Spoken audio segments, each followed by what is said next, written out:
want to ask you something. If you got everything you wanted, every goal you set, every accomplishment you chased, every bit of success you dreamed about, but nobody was there to share it with, would it still mean anything to you? Be honest, because I think a lot of us are walking around pretending we are fine, building things, empires for ourselves, why others can build it on their own, can figure it out on their own. But deep down, we know something is missing. And the question we don't ask ourselves enough is this: are we actually here for ourselves, to live for ourselves, or for others? Welcome back to Coleman Studio Podcast. My name is Coleman, and today we're going to be talking about one of the most fundamental questions you ever wrestle with as a man or a lady trying to build something meaningful. Are we in this world to live selfishly or generously, for ourselves or for others? I'm not talking about some surface level, be nice to people conversation.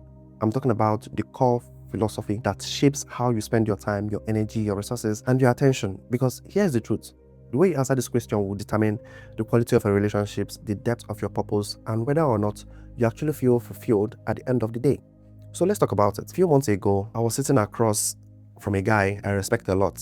He was very successful, he's driven, and he has built a lot on his own. And he told me that he has been focused on winning, that he forgot to build something worth protecting. And that hit me hard because he wasn't feeling. He had his business, he had the freedom, he had the status, but he was alone. And not because people weren't around, but because he had spent years operating like his life was a solo mission. Like generosity was optional, like pouring into others was something you do after you've made it. And now he was just realizing you don't just flip that switch. You don't build a selfish life and then suddenly become generous when it's convenient. That conversation made me reflect. How much of my life am I building just for myself?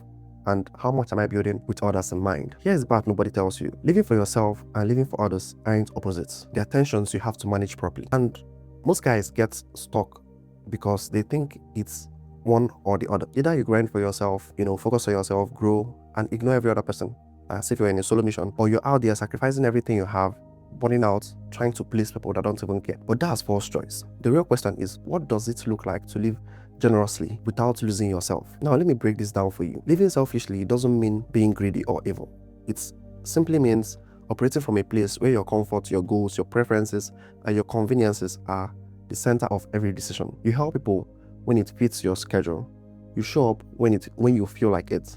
You give when there is something in for you. And listen, we all do this sometimes. We all feel guilty for this. But when it becomes your default, you end up isolated, transactional, empty. Now flip it. Living generously means you see your time, your energy, your resources as something meant to be invested in others, not without boundaries, but intentionally. You show up when it costs you something. Even if it costs you something, you give without keeping scores. You build with the understanding that your life isn't just about you. Most people miss this. Generosity isn't just about money or charity. It's a posture. It's how you listen, how you encourage, how you mentor, how you protect, how you serve the people in your circle, how you serve people around you. And here is the uncomfortable part. If you are only generous when it's easy, you're not generous. You're just occasionally nice. So let's get into practical. Think about your week. How much of your time, attention, and energy went into building something just for you? And how much went towards pouring into someone else? Not saying it has to be 50-50. That's not the point. But if the ratio is like 95-5, you might want to ask yourself why. Here's what it looks like in real life. Being selfish, you are only reaching out to people when you need something. And being generous is when you're checking on people because you actually care about how they are doing. Being selfish is that you see success as a proof that you did it on your own, you struggled and everything, But being generous is that you see success as an opportunity to bring other people up with you. Being selfish is like you hoard knowledge, contacts, resources because you think, scarcity is the game. Being generous is when you share knowledge because you understand that abundance starts with contribution. Be honest with yourself. Which side are you leaning towards? And don't just think about the big moments. Also think about the small ones. The text you didn't send, the advice you didn't offer, the time you chose comfort over connection, those add up. Now, here's the thing. Living generously doesn't mean you become a doormat. You still have standards. You still have boundaries. You still protect your peace. But you stop treating your life like it's a solo campaign. You start seeing yourself as you're part of something bigger. Family, a brotherhood, a legacy, a mission. And when you operate from that place, everything shifts. Your work has more meaning because it's not just about you. Your relationship deepens because you're actually present. Your impact grows because you're not just taking, you're planting. So now I want to ask you, what kind of man are you becoming? The kind who builds wall around what's yours and keeps everyone at arm's length? Or the kind who builds tables and invites people in? Because here's the reality.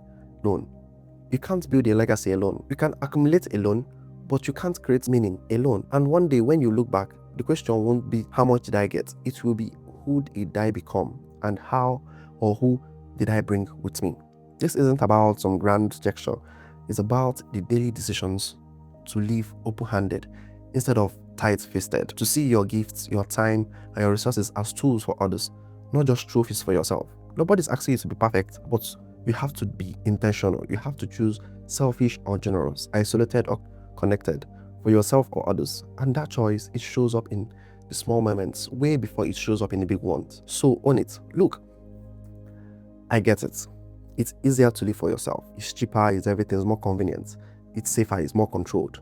But it's emptier. And when you strip it all down, it's not what we are built for. We are built for connection, we are built for contribution, for community. And the men who figure that out, they don't just win. They build something that lasts. So as you go into this week, I want you to ask yourself, am I living like my life is all about me? Am I living like my life is part of something bigger? So that is Coleman Studio Podcast, and thank you for being here. And I hope this episode made you question yourself, and I hope this inspires you to become better and be a better you, because that's what's important. You see that generosity is not all about wealth. It's about the sacrifices that you make. Sometimes we feel like the world is a solo mission for just ourselves, but the real truth is that we have to make sacrifices even when we don't feel like it, for us to create that impact. So we are going to be remembered for it, because legacy has never been built on a solo mission. It has always been about other people and ourselves. I hope this message impacts you, and I hope to see you on the next one. Thank you so much. Turn on the notification, like this video, and also subscribe. Thank you so much. Peace out.